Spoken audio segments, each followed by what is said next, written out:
Welcome, everybody, to another episode of the Daily Fantasy Digest Podcast, the all-inclusive podcast where we talk all things fantasy sports to help give you an edge. I'm your host, Joe Bewer, and I'm going to be coming at you today with another interview. Hasn't been an interview in a long time on the podcast.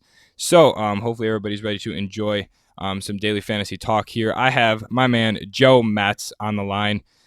Works with Fansided Network that recently just acquired Fantasy CPR. Is going to be your number one hub for all information as well. Joe is over here working with the Milwaukee Bucks as well, which is quite exciting. We're going to be hearing about that as well in the podcast. So stay tuned for that. So, Joe, how's it going? Good, man. I appreciate you having me on. It's exciting. Yeah, it's very exciting. It's been a long awaited time. We've been trying to schedule this interview for probably like a month or a month and a half. Yeah, probably a little more. I know that the tail end of the basketball season got in the way, and then we had some technical difficulties. But we're here now. I'm looking forward to it. Sweet. I am as well. I'm very interested to hear about the story. A lot of times on these interviews, we kind of jump right into strategy and whatnot. But as we all know, it's for anything related to MLB DFS being the sport that we're playing right now, the strategies are pretty much relatively the same all the way around. I don't want to bully everybody with the same strategy information. And I think a lot of people are really interested in the stories, that kind of how you came about to be where you're at right now. I mean, we see Bucks account service and all these big names, Fansided and stuff inside of your Twitter bio right now. So I'm really interested, where it all started for you, how you got your interest, and what kind of got you to where you're at today. Yeah. So it all really. I mean, I've been playing. It really started with season-long fantasy football, much like a lot of individuals. I assume yourself included. I started playing in early high school and just got more and more interested in it and just got more and more invested into it, more importantly. Carried it over into college. I went to Xavier University in Ohio.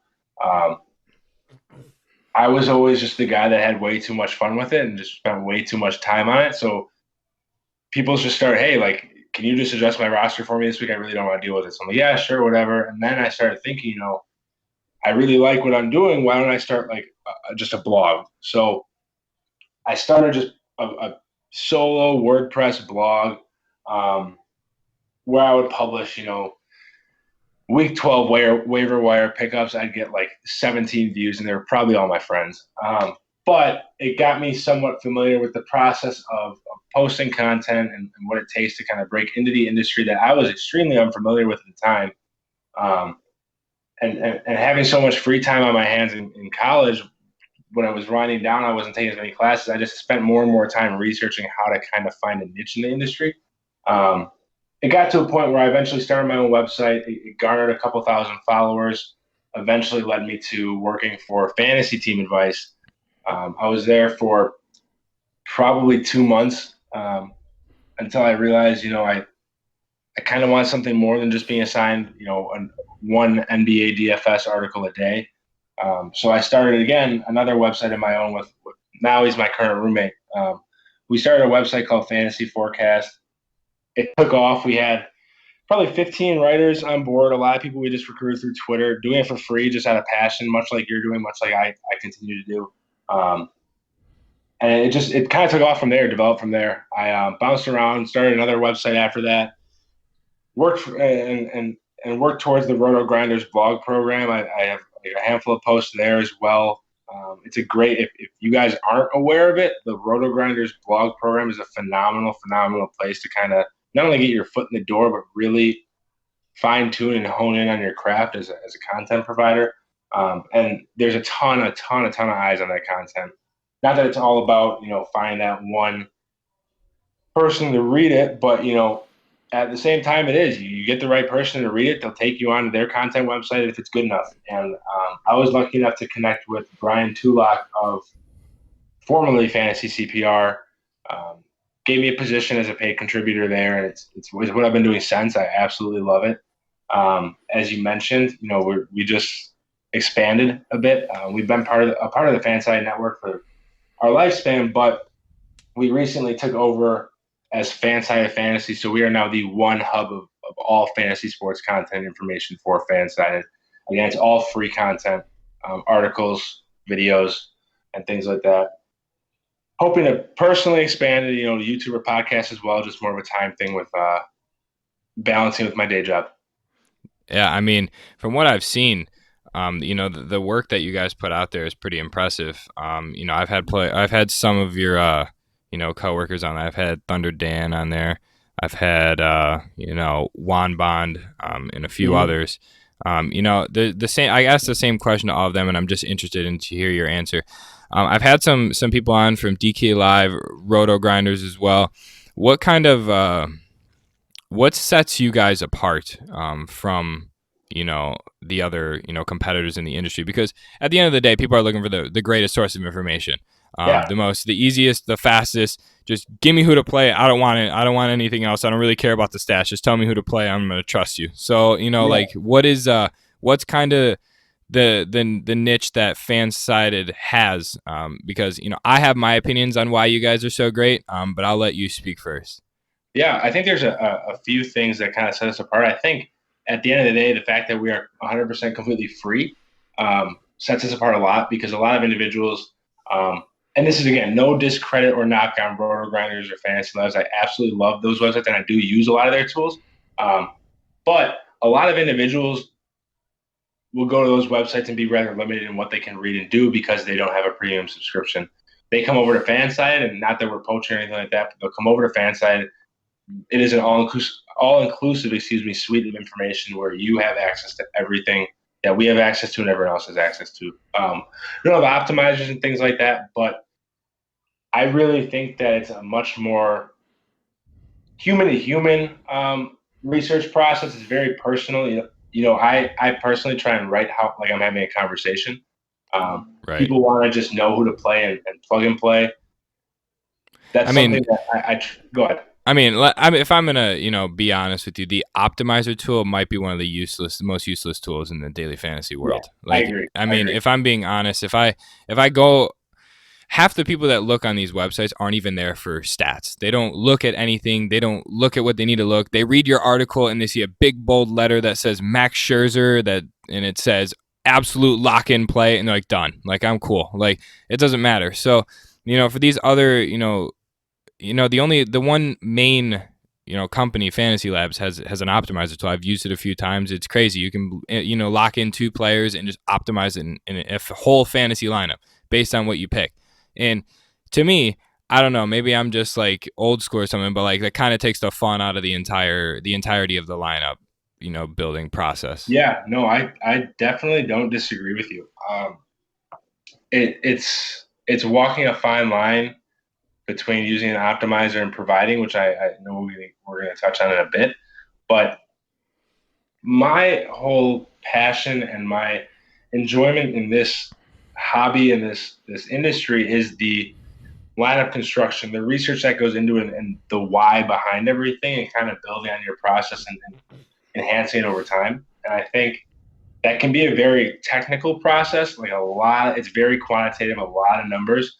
And that's where I think a lot of stuff gets lost in translation, especially for just your average Joe or your everyday players who bet, $10 to $20 a night. They're just looking to have a good time, make a few bucks, but they're not the ones, breaking down, oh, what is Clayton Kershaw's xFIP and strikeout percentage, blah, blah, blah. Like, Right. I I mean, would people be like, don't take well, those stats into consideration. yeah, Like no, no you're one right. You're cares right. though. But for like people who are betting hundreds of dollars, it matters his away numbers or his home numbers. The weather. Which ballpark he's pitching. Like certain people don't look at that, and that's like what you guys are doing for them. Yeah, I agree. And I think in addition to us doing that for them and providing them with that information, one thing that does set Fansided Fantasy apart is the fact that when we are giving them the plays, we're not dumbing it down that makes our readers sound unintelligent, which is not the case, but You're we're presenting simplifying. it in a very understandable, qualitative way where we are really explaining the why so that, next time they read our articles, they know that, okay, this strikeout percentage represents an elite number. This one is subpar. This is why I should target them. Not Here's just like, oh, here's a ton of numbers, but the name's there, so let's just plug the name in. Right. So here's why I think it's very successful. Okay. I'll go on Twitter and I'll see, somebody posts a pitching primer, right? Yeah. And I will, first off, I think, I've before I kind of got really into DFS. I use DK Live like my crutch. Not gonna lie, I went on Yeah. there. They have two main articles. They have a fantasy breakdown, and then of basically pitchers and stuff like this, and they have like a bat stacks one. Well, it's just Yep. those are pretty much it. I think Fantasy CPR diversifies their articles very well. I think they do, pitching primers, and they will do, a full breakdown for both cash and GPP, which I think is very useful because it's the only thing I've noticed so far is most people don't credit GPP at all because it's random. Like it's always going to be Yeah. random, and Yeah. even if it's random, there's still plays that you should look at. So I think that's very constructive. Another thing I think is when I open up an article like a breakdown for any slate, the one thing that gets me is if you look at most of the other lineups, they don't. It's one long article. You guys do pitching first, then you'll go with bat stacks, then you'll go with other notes, other hitters, something like Yeah. this. And I think it allows people to focus a little bit more on the given page. So they're focusing on pitchers right away. They're going to be more inclined, to take away that information. And then at the bottom, you guys will give a pick. Here are the three different, pairings for SP1 and 2 on a given MLB DFS slate that I would go with. Something like this. It's not telling you that you have to play it, but it's just giving, what you think is right based on, the analysis above. And I think that's very, very, very constructive because not a lot of people break it down between pitching and hitting. It's just not like that. Yeah, no, I definitely agree. I think you mentioned the fact that we split everything up in like a slideshow format. Fansided in general is pretty strict on that, but I think it's for good reason. It's for good intention as well. I think when you are reading one long article, you kind of lose focus and lose sight of the point. I think another individual that does a really, really effective job of breaking their articles up is um, Noto over at Roto Grinders with his like MLB grindouts, for example. Each game has a different slide. It makes it not only so it segments everything, but it also makes it interactive because you have to actively be paying attention and clicking the pages. So you are somewhat paying active attention to the article instead of just reading all the words and getting lost in translation. So I think it's a good point, Graham. I think you're right. I think the final thing that really makes us successful, I think all of our writers carry a level of passion, that not saying the other sites don't, but I absolutely love interacting with readers and other individuals in the community, and we'll jump in conversations and have constructive debates and we'll joke around with each other and readers on Twitter and stuff, and like I'll retweet readers if they get a pick right and stuff like that I don't like. It's just a very constructive environment. I think it's very healthy, and honestly, I think the DFS industry is a really, really it's an industry that a really high ceiling but a really low floor because of how malicious and how competitive it can get. Right. Where I think our aspect of it is a really constructive corner that I Right. want to keep trying to expand. I think another thing is that, from what I've noticed, the Fansided Network does a really good job in personal social media interaction, which I don't see a lot of from other providers. Or even from other sites. I will see a lot of Fansided guys tweet out, gifs of like their favorite pitcher, just like messing around or like, target this, this and this and that. I see a lot of that, and that's really, really constructive in a nice way to kind of attract that attention over to the network. You know what I mean? Yeah, 100%. I think you're 100% right with that. So to piggyback into my next topic, how often do you play DFS? Every day. That makes me sound like a degenerate, but every day. I was just gonna say the same thing. The amount varies based on how much I like the slate. MLB is usually a little less. Because of working in the NBA, I can't and don't play NBA. Nice. I personally prefer not to risk my job. Yeah. Okay. I mean, I absolutely love NFL. I love NBA fantasy, so I will still write. I won't play, but I'll write just because I love the analytical side of basketball. So that I treat that more like a hobby, where I'll play NFL DFS, I'll play PGA, I'll play like World Cup and things like that, and MLB as well. MLB is definitely the biggest grind. I usually don't play as much for MLB as I play for NFL. Yeah, MLB is a tough breakdown, man. It's a fail sport. It's not a profitable one, to be honest. No, and the It's variance is so high and so unpredictable. Yeah, it's Um, really tough. I mean, like you said, Max Scherzer could get absolutely destroyed on a given slate that you're not even prepared for, or that you've just dropped $700 on. Like it's just yeah, like, exactly, and exactly.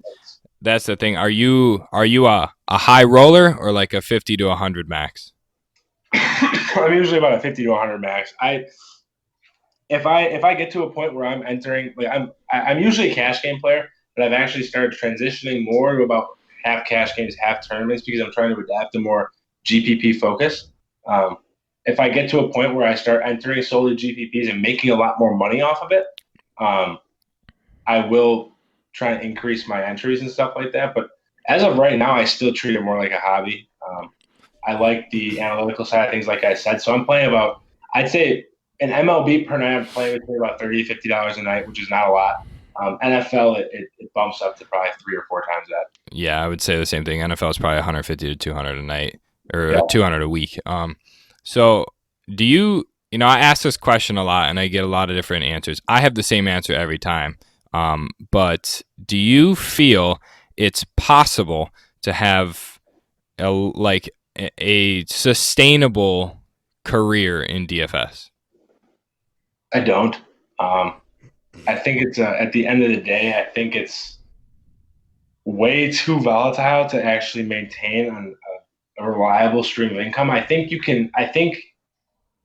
can get away with having it as a secondary stream of income, but I don't think you will ever be able to support a family strictly off of DFS or things like that. Like, if you hit if you hit the milli maker and win it once, that's enough to support a family for a year. But Right.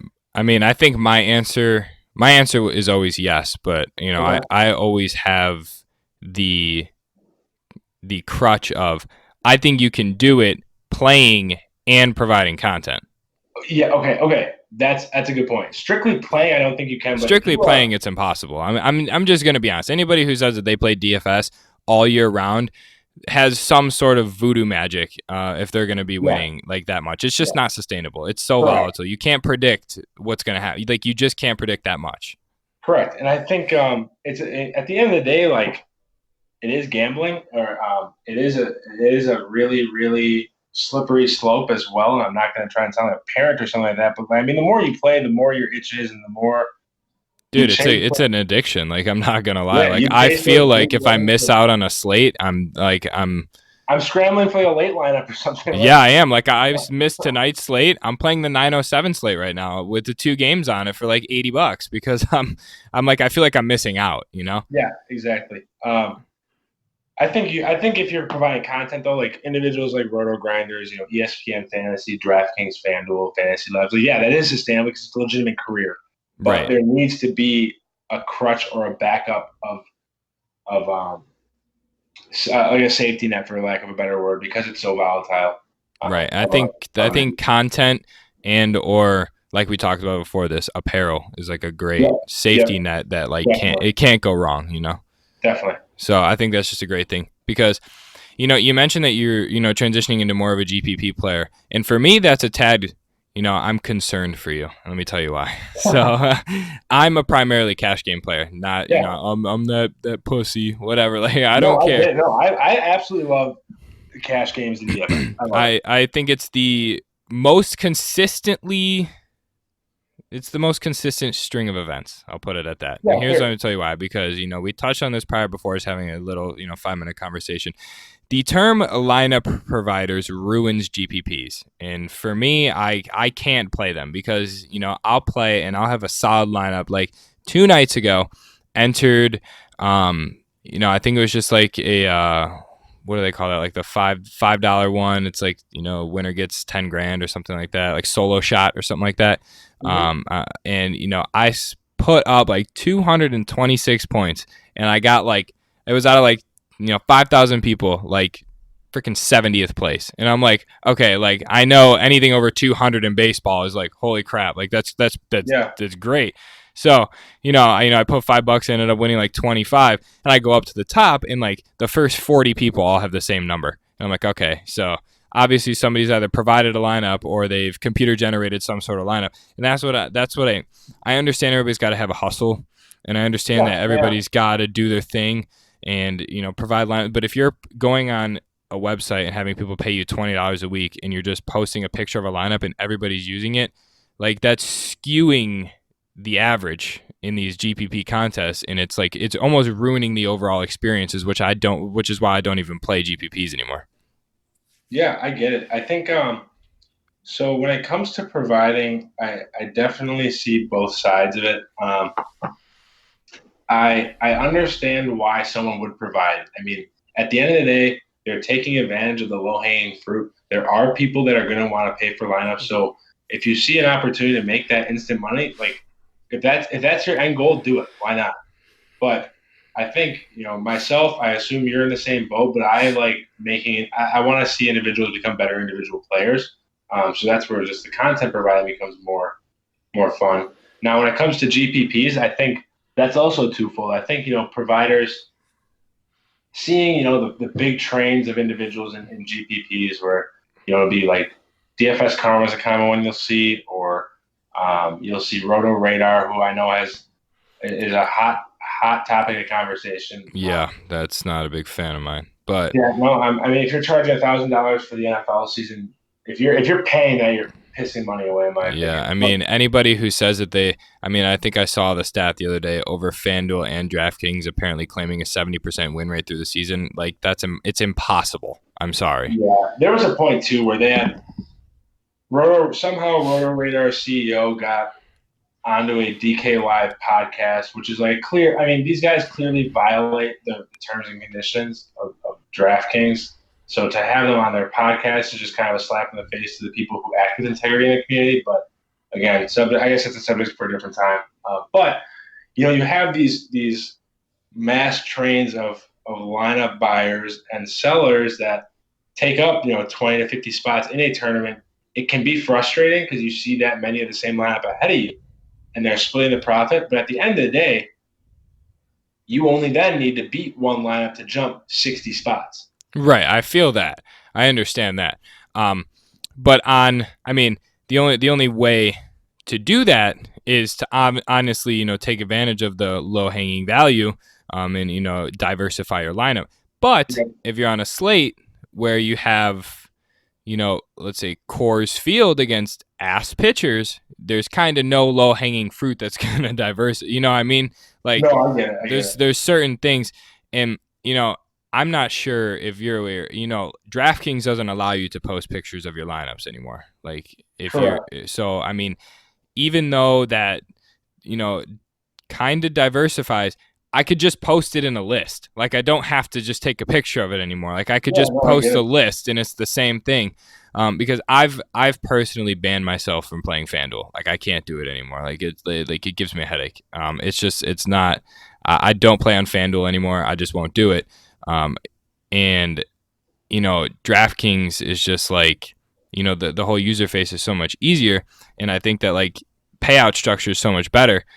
Because I mean, on sites like FanDuel, you're allowed to post a lineup, and it's so skewed throughout the entire thing. I mean, like you'll see the same three guys at the top of every GPP, like the same three guys. I mean, it's not a coincidence that they are all just that amazing every day.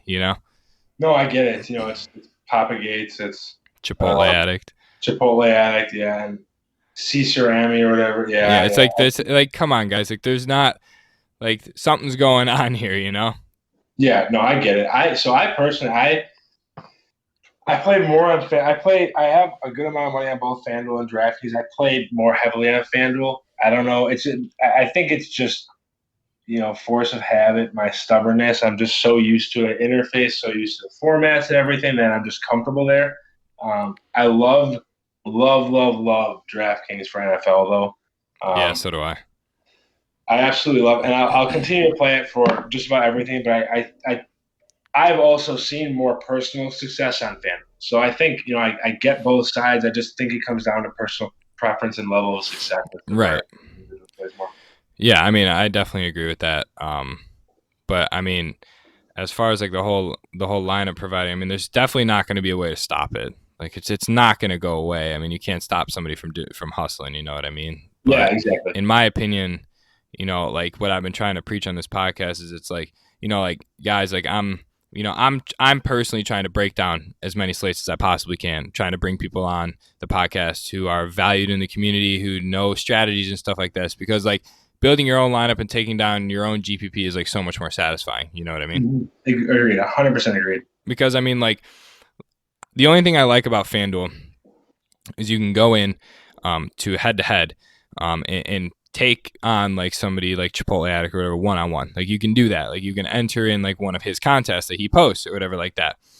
And it's like a testament to how, like decent you are at building lineups or something like that. And like on DraftKings, it's not something that you can do, which I think is a feature that needs to be added unless I'm missing something.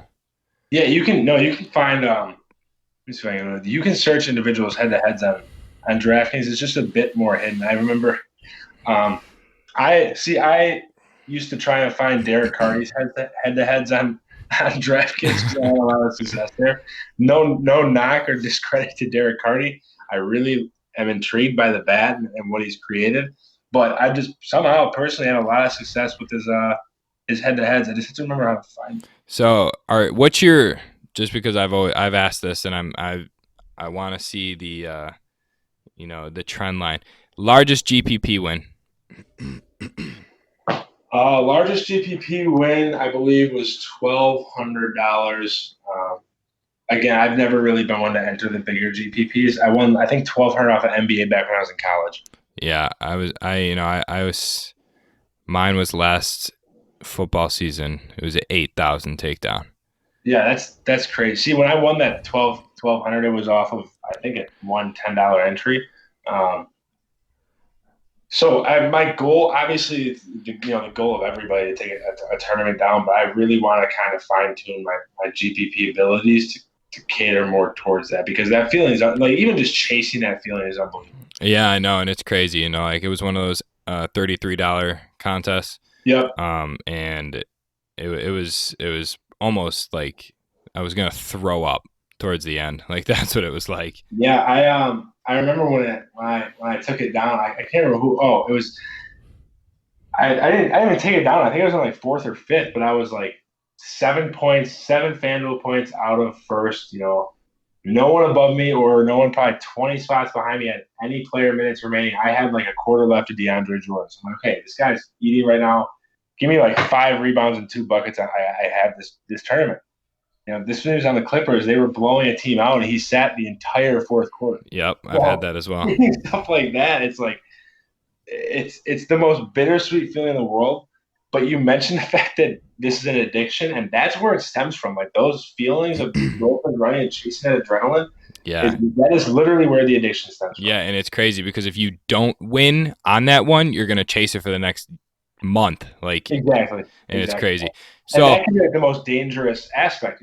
Right. Even if you do win big ones, you go gung ho chasing and just piss poor bankroll management. Yes, I was just gonna say bankroll management because there's people out there that'll throw $33 in it and they're like, crap, got to make that 33 back, like ASAP. Now let me enter 70.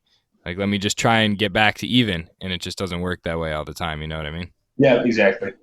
It's crazy. So, one thing that we forgot to touch on, you work for the Bucks. Yep. How did that come about? How did you get that gig? So, I was a sport management major in college. So just looking online for jobs left and right. When I was a senior in college, and the Bucks had a posting that was called the Sales Academy.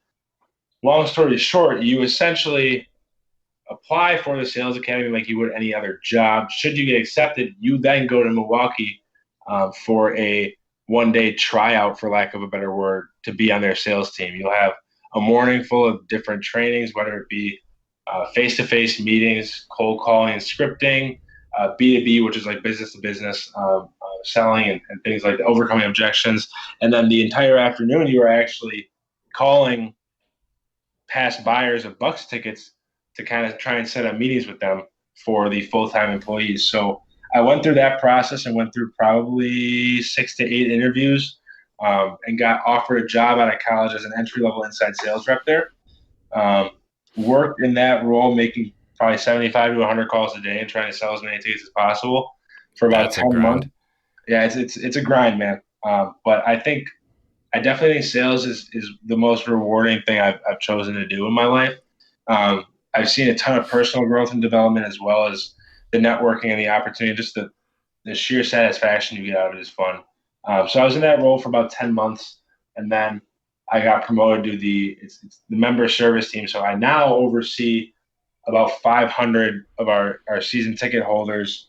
Um, my book of business right now is probably around 2.6 million, and I try and um, renew them every year at the highest rate possible, generate new revenue, help sell them concerts and things like that, and also help troubleshoot their accounts throughout the year.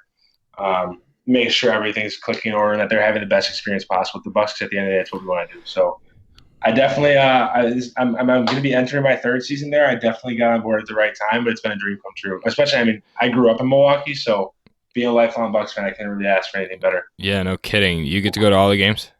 You have to work all the games, which sounds like a lot at first, but I mean, again, growing up a Bucks fan, if I'm going to 43 free Bucks games a year plus playoffs, I'm not going to complain. Yeah, it's crazy. You met Giannis? I've exchanged words and nothing more than small talk. My funny story, my first game I ever worked back in our old building, the Bradley Center, the players used to enter the same entrance as the employees. So my first game working as a sales associate, I walked in the building side by side with LeBron, Kevin Love, and J.R. Smith. And that was like the craziest thing I've ever experienced in my life. I've walked next to Boban in the tunnel. Never seen an individual taller or more terrifying than that, even though he's like the softest souled individual in the world. It's been really, really fun. Yeah, I mean, I like that literally sounds like a dream job, to be honest. Like you get to do Yeah, it is. exactly what you love every day. Literally the only downside is the fact that I can't play NBA DFS. That's the only downside. Yeah. What is there like a silver lining or anywhere up here from you? Anywhere like you're striving to go in the Bucks organization? Like Yeah. move up? Like what are I you mean, trying? the role I'm in now, so I took over for like myself and a few others from my old sales team got promoted at the same time. We took the place of individuals that were in what is now my current role for anywhere between like 7 and 10 years. So it's the role I'm in now has a long lifespan to it. But at some point, I'd be interested in managing an entry level sales team. But I also, at the end of the day, like my true passion. I absolutely love selling. I love working for professional sports. My end goal would be like to be Matthew Berry essentially, or an individual like that where you are breaking down fantasy sports every day, which a lot of people will see it as a pipe dream. A lot of individuals like honestly, one of my former employers or bosses in college literally laughed in my face when I told them that's what I wanted to do. Yeah, that So just strives it for you to sucks, be but at the better, end of the day, anyways. like it is possible. So exploring what avenues would be available there is something I'd be interested in as well. So That's crazy. yeah, short term, I'm pretty happy with where I'm at. That's crazy because like me, I'm a business major. Yeah. Just standard because I'm that type of person where I've always had that sort of I can't do the desk life entrepreneurial mindset. Like I just can't do it. My Yeah. brain just doesn't allow me to. I've been with the same company working in supply chain for the past 4 years. Just Okay. the desk job life, and I launched Daily Fantasy Digest about a month and a half ago. Consistent podcast. I think this is episode 50, to be honest. So this is Oh, actually nice. quite exciting. And I'm working my way because like for me, like the satisfaction of handing a 2 week notice on somebody's desk to do something that I'm really passionate about is like the greatest gratification that I can like think I possibly can like achieve. Yep. Oh yeah, definitely. I don't disagree with you there. And that's exactly what I'm trying to do here. And like, it's going to take me a while. Like I don't expect this YouTube thing, fantasy thing to really explode for another 6 to 7 months. Like, being here for the long haul. But I think that like the reason why I really like the side that we're on in the DFS industry is because like I think this industry needs like a close group of friends at the top that like are all cool with each other and like all like conjoined to just help everybody out, like just talking smack on Twitter, just like friendly banter, like just having a great time, like all this stuff. And I think that's like, I'm trying to interject myself into that sort of group here because Yeah. like, I think that like, this is a great opportunity to like have the community and like, bring more positivity than negative comments into like this whole community.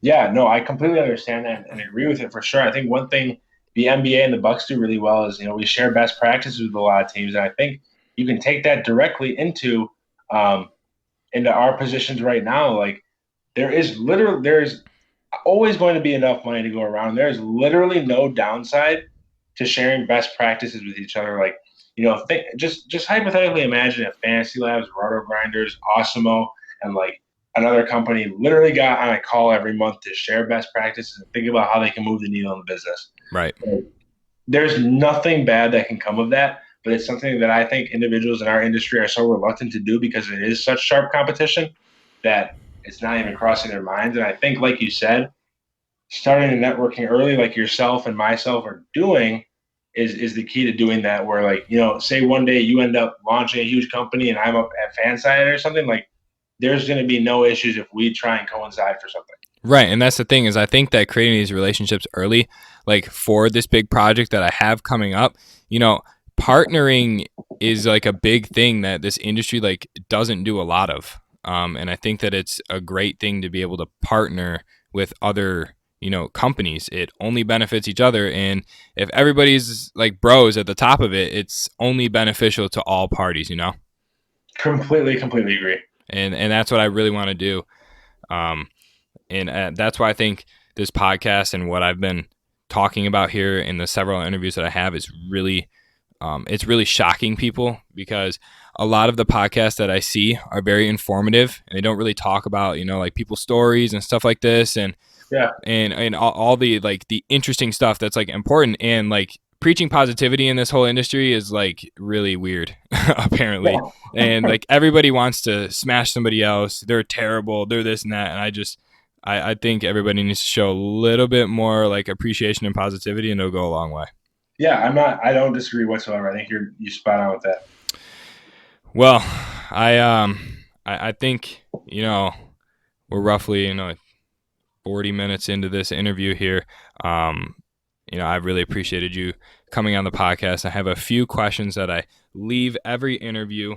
We are in baseball season right now. Yep. Breakout player of the year for you. Breakout player of the year. Oof. I kind of like. I'm gonna give a shout out to my guy Thunder Dan here. Mike Minor's got to be up there for me. I don't know if it's just because he's never failed me in DFS or what kind of late career. Mike Minor or Caleb Smith Day is Thunder Dan's favorite words. Yeah. You mentioned those two and Griffin Canning around him. Oh my God, the biggest smile on his face ever. But yeah, probably one of those guys. That's it. And as far as would you put Mike Minor in Cy Young talks? No. So, you know what? Breakout player of the year, Lucas Giolito. There you go. I was gonna say, I had him as well, and I know my Cy Young vote is probably not going to win the Cy Young vote. I said it in the first interview we had this year, but I was big on Blake Snell this year. He looked unbelievable to start the year, and these last 5-6 starts, I don't know what's going on, but he's getting his batted ball profile is terrible. I know he's getting shelled by like the most awful teams, and it doesn't even make any sense. I mean. It's just incredible. The K percentage per 9 is so down from the start of the year. It's really interesting to see. So I don't think he's going to be my Cy Young candidate. So who would you, just where we're at right now, who's your Cy Young take? Giolito? AL, I'd probably say Giolito. He has, again, though, tapered off a little bit these last 3 or 4 starts. Yeah. NL, I really, really like what pardon if I butcher the name, Hyunjin Ryu on LA. He's been phenomenal this season. Yeah, I mean, Scherzer maybe. Yeah. But I feel like Clayton Kershaw is always in the talks and coming back, kind of, starting to heat up with things. This end of the season is going to be very beneficial for Clayton Kershaw. Yeah, I don't disagree at all. Now, the last question that I have for you is your World Series pick. World Series. I'm going to be honest. I don't see anyone beating the Yankees if they're healthy. I I think health has been the number one concern. Though, you obviously have Aaron Judge is now back off the IL. Didi's back off the IL. He's playing well, but Stanton has played 15 games this year. Yeah. I think Yankees coming out of the AL would be my pick. I love the Dodgers, and I know it's probably a cliche pairing to pick. I think a dark horse though could be Atlanta, but they need to figure out their pitching before they do anything. So who would you pick to win it all? Yanks? Yeah.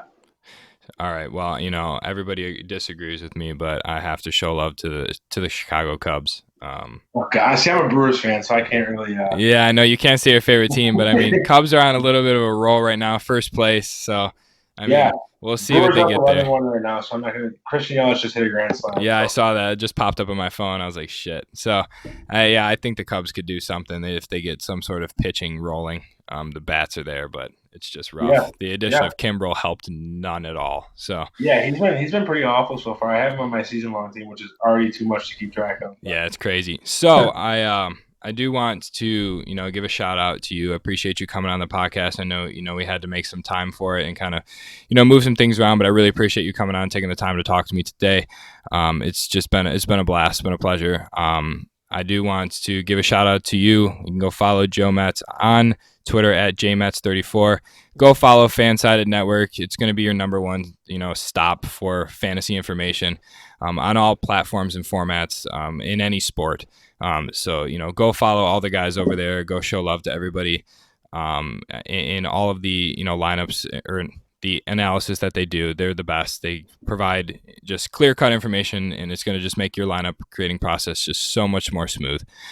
So I do want to thank you for that. We're going to be sending you out of this podcast with some free swag as well, so I'll get in touch with you after that just to show my appreciation. For everybody listening right now, like I said, go follow Joe, go follow the Fansided Network, and then head on over and follow this podcast at Fantasy Digest _.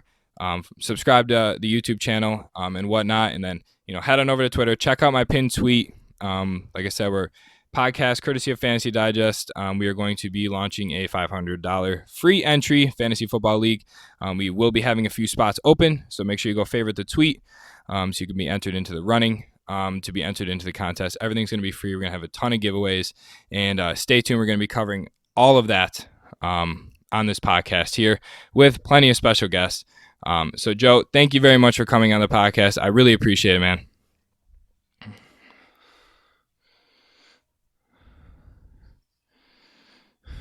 Appreciate it, my man. And everybody here, stay tuned. This interview will probably come out on Friday. We'll have plenty of breakdowns the rest of the week. We'll see you guys next time on the Daily Fantasy Digest podcast.